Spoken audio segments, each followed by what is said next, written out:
Ruby Red by Danielle Ackley-McPhail.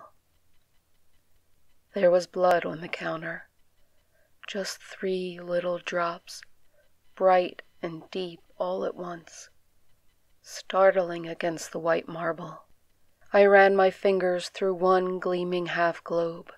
It smeared a red spectrum along the edge of the sink. I giggled. The sound startled me.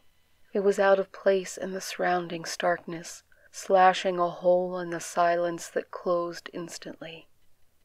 I was being disrespectful. Dragging my lower lip between my teeth, I reached for the roll of tissue and tore off a couple of squares. With great care, I wiped away the smear I'd made, leaving the remaining 2 drops pristine and the rest of the counter nothing but white. I balled the tissue and clutched it tight in my fist.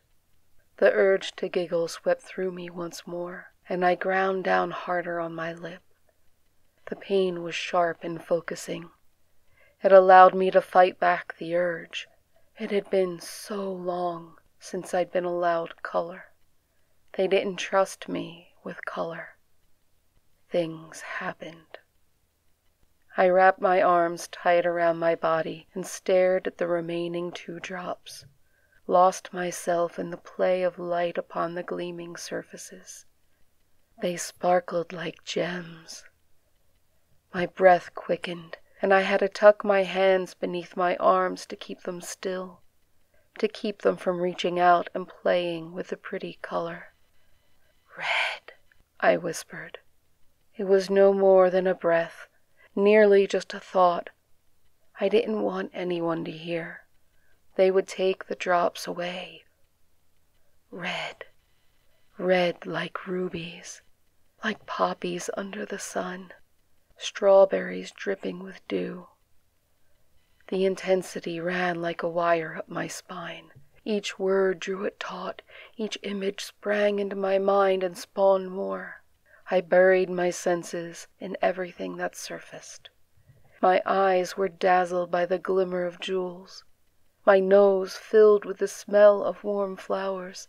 My tongue savored the sweetness of ripe fruit. Red. The bathroom became a sea of red as my mental images shaped reality.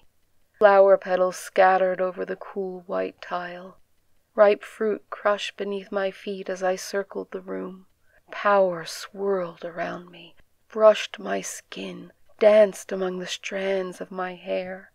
It was red as well. Everything was red. I laughed with the joy of color. The white was swept away. Bending, I scooped my hands through the redness and encountered sharp-edged gems. I'd found my rubies. The sting of pain was life, and I laughed more. Gone was the sterile white.